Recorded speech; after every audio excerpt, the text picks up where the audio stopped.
Bom, gente, vamos amarrar esse dia aqui, porque teve várias declarações, tanto do ministro da Fazenda quanto do presidente do Congresso, Rodrigo Pacheco, sobre o destino aí da agenda econômica do país. O Haddad chamou, num evento da Abrage, né, a Associação Brasileira de Jornalismo Investigativo, chamou de patrimonialistas os empresários que buscaram descontos na reforma tributária, criticou a renegociação da dívida dos estados, que tem sido costurada por ninguém menos que o presidente do Senado, Rodrigo Pacheco. As declarações vieram, como eu disse, nessa sabatina dos nossos amigos jornalistas da Associação Brasileira de Jornalismo Investigativo, que também recebeu o Rodrigo Pacheco, que acabou por dar pontos de vista distintos dos de Fernando Haddad. A reportagem é do Pedro Teixeira. O ministro da Fazenda criticou o aumento de exceções no projeto de regulamentação da reforma tributária. A república toda nossa é marcada pela apropriação do Estado brasileiro por parte de grupos de interesse. O papel do poder público é ir blindando o Estado brasileiro. E a reforma tributária é um grande salto antipatrimonialista.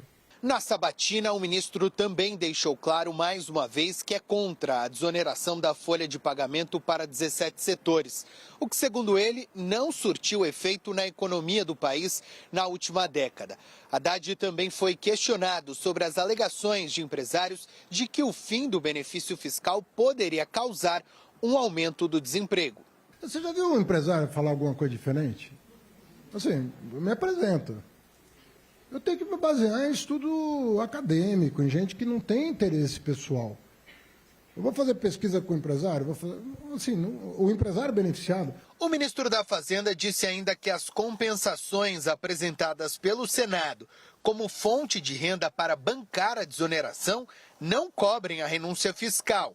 A proposta da equipe econômica é aumentar a alíquota da contribuição social sobre o lucro líquido. Se a apuração da receita não compensar a desoneração, entra 0,25 ou 0,50 ou 0,75 de CSLL para todo mundo.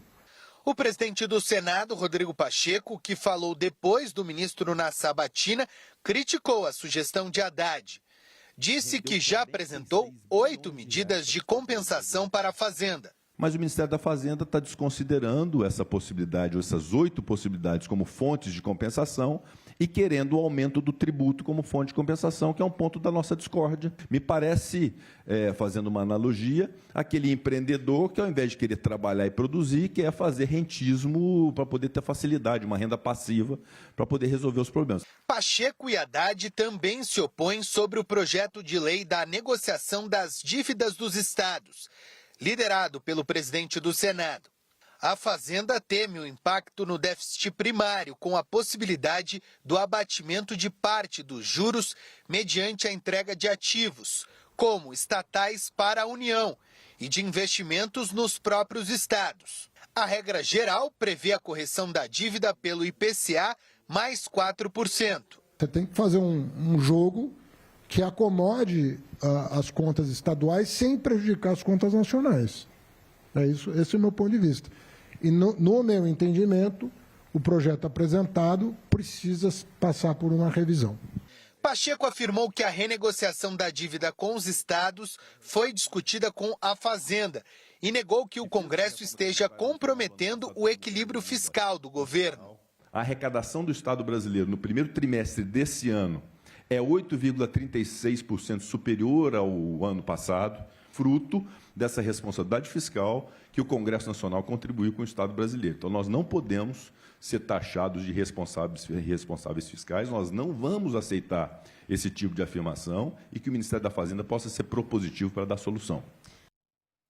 E aí, Paula, dessas três agendas aí, qual do ponto de vista econômico, fiscal, arrecadatório é a mais relevante? É a que precisa sofrer menos transformação na tramitação legislativa? A reforma tributária ela não é uma reforma arrecadatória, né? Ela é uma reforma para melhorar a eficiência do Estado brasileiro, que vai aumentar o nosso PIB potencial no futuro. acabar com um sistema que é muito confuso para as empresas que atuam no país. Mas a ideia é que a carga tributária fique a mesma, né? Então, o mais importante das coisas que o Haddad e o Pacheco estão talvez discordando são as medidas arrecadatórias para compensar a desoneração da folha, que o Congresso quis trazer de volta, expandindo uma desoneração para municípios também, até 150 mil habitantes. Que o presidente Lula vetou sob o argumento de que não caberia no orçamento, né? E agora tem esse impasse aí sobre que outras medidas vão poder compensar. O que demonstra que talvez há uma dificuldade do Congresso em aceitar um aumento de receitas, enquanto a gente precisa delas não só para a desoneração da folha, mas também para aumentar as receitas que vão entrar no ano que vem para poder manter o arcabouço fiscal de pé. Acho que essa sinalização é a mais preocupante do que a gente vê hoje. Você vê a desoneração até mais que a renegociação da dívida. A renegociação da dívida é importante em si, mas a minha leitura é que a questão da desoneração é mais importante porque é o que ela diz sobre o arcabouço fiscal. A questão da desoneração da dívida, realmente, o projeto que veio do Senado tem juro real zero, que é impraticável, assim, a União não tem juro real zero, né? Então os estados têm. Acaba colocando muito em cima do colo da União os problemas fiscais dos estados. A gente entende que eles não conseguem ir no mercado e se endividar, mas eles também precisam fazer o ajuste fiscal que está sendo cobrado do governo federal, né? Sim. Ô, Cristiano, tá claro ali que tem uma divergência, né? Rodrigo Pacheco, Fernando Haddad, Congresso, equipe econômica. Dá para a gente apostar qual desses temas ali a equipe econômica vai conseguir, de alguma maneira, fazer prevalecer sua visão, ou vai ser tudo o Congresso que vai tocar essas agendas nos moldes idealizados pelos deputados e senadores? O Caio, boa noite, né? Mais uma vez. Caio, o que a gente tem visto aí é que tem tido uma certa decisão compartilhada, né? Então, ora, o Congresso Nacional é quem define a agenda, mas o Executivo também acaba dando parâmetros importantes para o Congresso Nacional seguir determinadas agendas, né? Mas a gente vê, por exemplo, o governo ele reclama dessa questão fiscal, mas sem fazer uma reforma de revisão de gastos mais estruturais, por exemplo, o governo está propondo tem a política de reajuste real do salário mínimo, o governo está aumentando as isenções fiscais do imposto de renda, então ele também está aumentando esses gastos. Eu não vi o governo, por exemplo, identificar a fonte de onde vai sair esse dinheiro. Só a política de reajuste real do salário mínimo, por mais meritório que seja, por mais, obviamente, política social que seja, mas representa 100 bilhões de reais. A gente não vê. Aí o governo cobra também uma compensação da desoneração que custa 26, um quarto desse valor da política de reajuste salarial, política de reajuste do salário mínimo. O Congresso Nacional ele tem agido também em colaboração com o governo, mas por vezes também acaba adotando medidas que aumentam muito o gasto público, né? Olha, por exemplo, a questão lá daquela PEC que falava dos quinquênios para o Poder Judiciário, por exemplo, né? Uma conta de 40 bilhões de reais. Muitos dos estados têm um excesso, embora a Lei de Responsabilidade Fiscal estabeleça limite, mas um excesso de gasto com o pessoal, por exemplo. E nenhum dos estados fez o dever de casa de ajustar-se aí aos limites estabelecidos pela lei. E aí, quando a corda começa a apertar demais, enforcar, aí o pessoal corre para a viúva, corre para a União, querendo rever suas dívidas. Então, é preciso também que os estados façam o dever de casa. Então, parece que sempre, independentemente do ente, fica um jogando a batata quente para o outro. Ninguém quer tratar do problema estruturalmente de forma correta.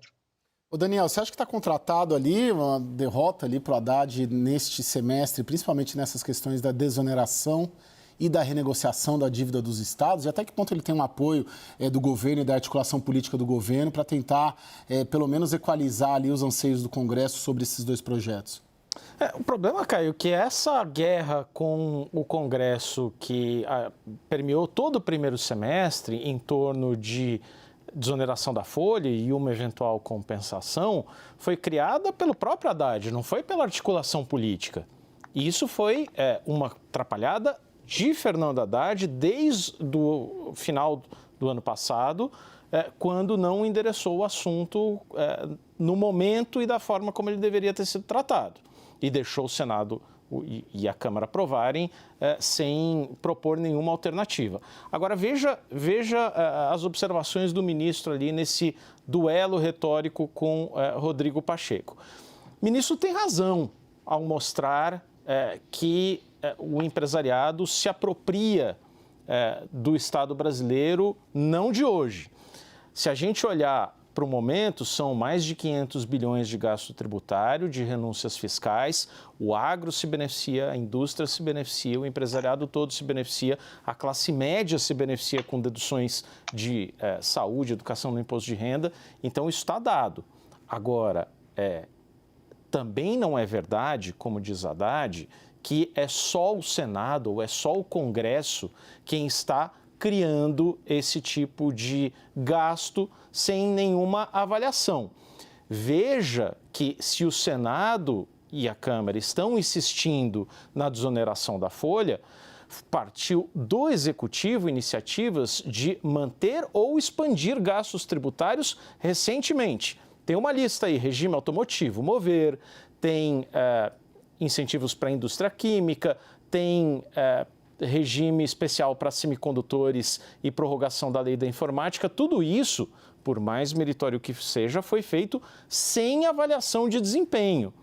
E aí não dá para discutir, não dá para colocar o debate na seguinte base.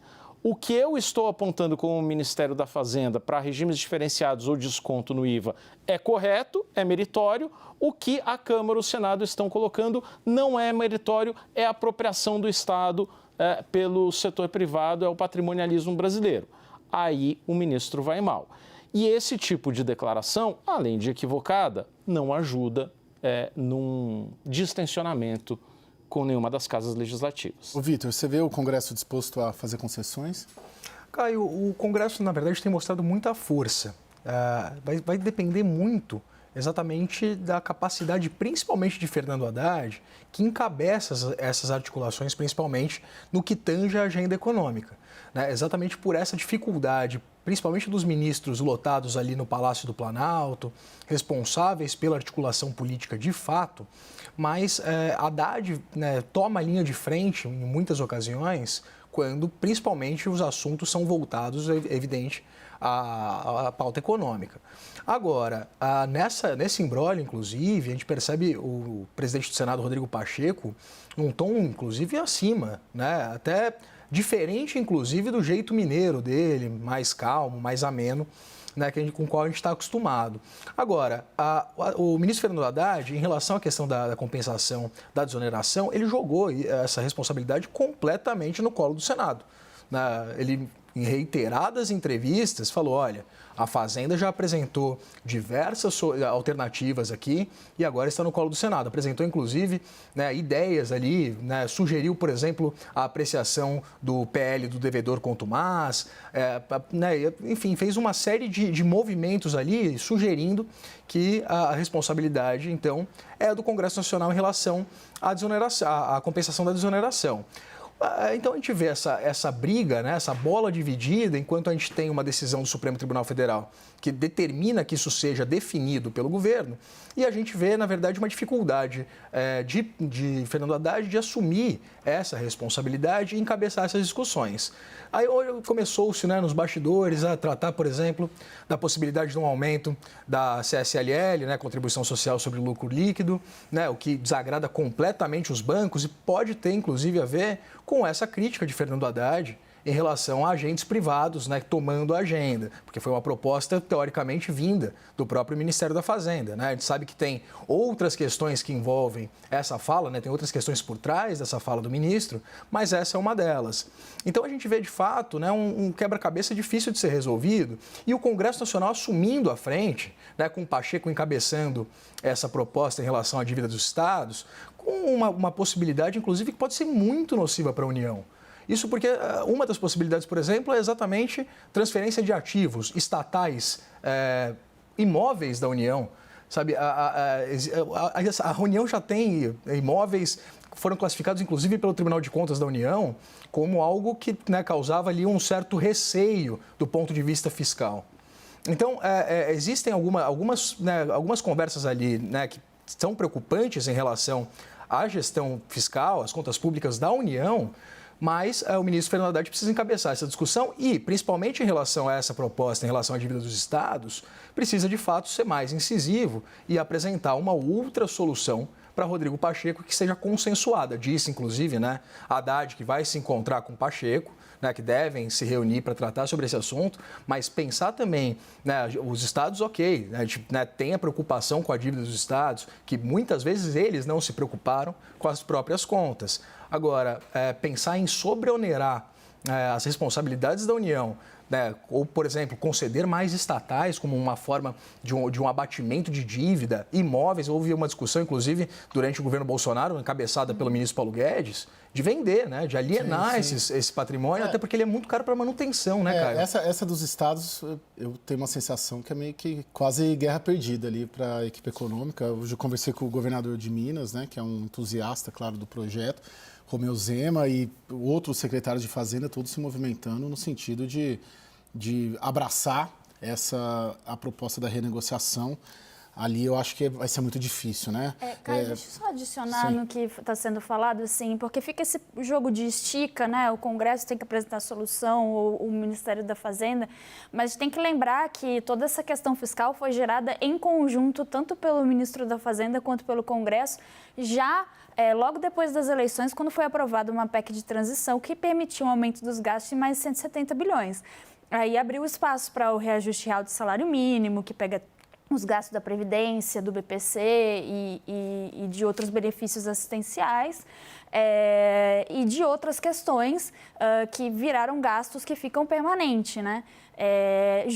E aprovaram também, vindo da Fazenda, o Congresso aprovou o arcabouço fiscal com 2 pilares, que é superávites primários, de maneira que você garantia um aumento de gastos de 2,5% em termos reais. Para você manter esses 2 pilares em pé, você precisa de mais receitas. Agora, Paula, tem um teste de fogo que, salvo engano, é no dia 22 de julho, né? Que é a apresentação do resultado.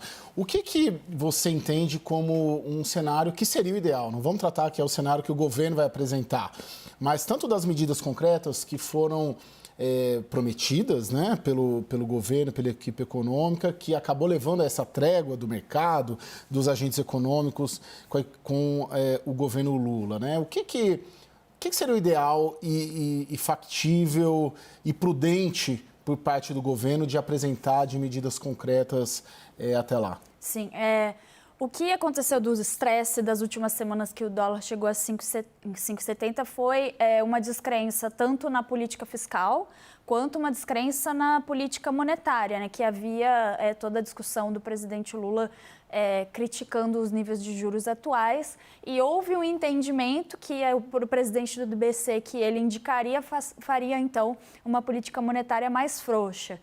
Parte desses medos foram desfeitos, né? E o governo anunciou medidas de corte de gastos de quase 26 bilhões para o ano que vem, mas são medidas difíceis de serem cumpridas, porque, assim, cortar benefício de quem não deveria receber, bom, isso deve ser feito o tempo inteiro, né? Não só para cumprir o arcabouço fiscal. Não é um compromisso de longo prazo, um compromisso estrutural. E para o dia 22, eles ainda não vão ter tempo de apresentar um compromisso estrutural, mas o ideal seria pelo menos indicar que o arcabouço fiscal no primeiro ano dele, que é esse ano, 2024, vai ser cumprido.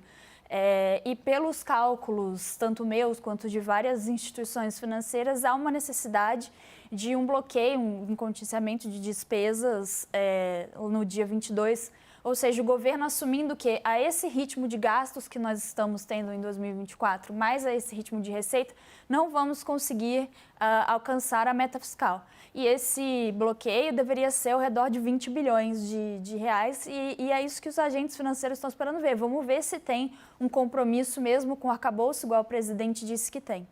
Bom, gente, é só colocar uma questão política aqui nesse debate econômico, político também, porque nessa semana diferentes pesquisas de opinião mostraram uma recuperação da popularidade do presidente, né? E muito disso se deve justamente à percepção de melhora na economia. A gente separou rapidamente ali uma tela, né? Nessa pesquisa Genial Quest, 52% dos entrevistados disseram acreditar que nos próximos 12 meses a economia vai melhorar em maio, e esse índice era de 48%. E 27% esperam que a situação piore, contra 30% do último levantamento.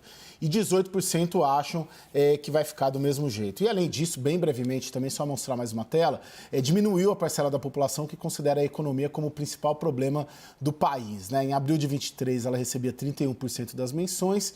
Desde agosto do ano passado, esse indicador tem recuado, chegando a 21% na atual pesquisa.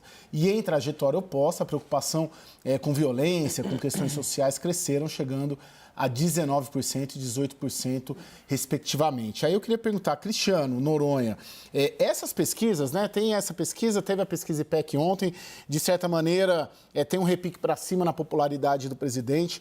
Muito das pesquisas apontaram, vamos dizer assim, um apoio popular ao presidente da República, a rigor a um expansionismo fiscal, né? Vamos dizer assim, né? As críticas que ele faz à política de juros, ao Roberto Campos Neto. De certa maneira, essas pesquisas, e o Palácio do Planalto trabalha muito com pesquisa, claro, não só ele, Palácio dos Bandeirantes e políticos em geral, podem dificultar a vida da equipe econômica e levar a uma eventual frustração dos agentes econômicos justamente nessa questão do contingenciamento, ou seja, o Lula pode se empoderar a partir das pesquisas que mostram o apoio da população às falas dele, muitas populistas, populismo fiscal, mas enfim, de qualquer maneira, essas pesquisas podem ser uma pedra no meio do caminho rumo a um equilíbrio fiscal do país? Esse é o risco, Caio, esse é o risco do governo fazer uma leitura equivocada dessas pesquisas, né? Porque se a gente olha aí, Caio, o que tem acontecido? O desemprego tem caído, a inflação está sob controle, se a inflação está sob controle, isso se deve justamente a quem? Ao Banco Central, né, que está fazendo o trabalho de uma forma correta. O grande desafio do Banco Central é manter a inflação na meta. E desemprego e inflação, Caio, são duas coisas que as pessoas sentem no dia a dia delas. As pessoas sentem isso todo santo dia, por exemplo, quando vão fazer compras, quando vão ao supermercado. Taxa de juros, as pessoas sentem, mas não é efetivamente tão sensível quanto essa questão do emprego, quando a pessoa perde o emprego ou quando a pessoa vai no supermercado e vê que o salário dela não está comprando mais do que comprava no mês passado. E esse é o risco de, eventualmente, o governo fazer uma leitura errada dessas pesquisas, achar que tem sim que gastar mais, achar sim que tem que continuar criticando o Banco Central e, com isso, eventualmente, até insistir nesse discurso contrário à autonomia do Banco Central. Efetivamente, o governo não vai ajudar se seguir nessa direção. Então, o risco do governo, para mim, é fazer uma leitura equivocada do resultado dessas pesquisas mostrando a popularidade do presidente. Até porque a gente não sabe se isso, de fato, é uma tendência. E se a gente olhar desde quando o presidente assumiu, a popularidade dele ainda está abaixo do que ele assumiu. Então, na verdade, ele recuperou um pouco, mas a gente não sabe se isso é uma tendência, se isso é definitivo. E se a economia voltar a piorar, a economia pode, nesse momento, não ser o principal indicador, pode não ser a principal preocupação das pessoas, mas pode voltar a ser se, eventualmente, alguns índices piorarem. Ô Paula, só para finalizar esse bloco, quem, na sua percepção, você estudiosa do assunto, quem manda agenda econômica do Brasil? Acredito que seja o presidente da República, né? Que o ministro da Fazenda apresenta a ele as suas ideias a respeito do caminho que ele acha que é melhor e que o presidente, no final, tem a palavra final. Acho que o próprio ministro da Fazenda já deixou isso claro várias vezes. Mais que o Congresso. No final do dia, assim, o Lula decide o que será apresentado para o Congresso e o Congresso tem que sentar junto do Ministério da Fazenda e eles têm que chegar num denominador comum. Nem sempre você vai conseguir uma coisa exatamente igual àquilo que o governo queria. A gente tem visto muitas modificações, especialmente nas agendas para incremento de receita, elas têm sido bem diluídas, né? Nas propostas de aumento de gastos, elas não são tão diluídas assim, como foi a PEC de transição, né? Ela foi, na verdade, inflada. Sim, exatamente. Então, acho que depende.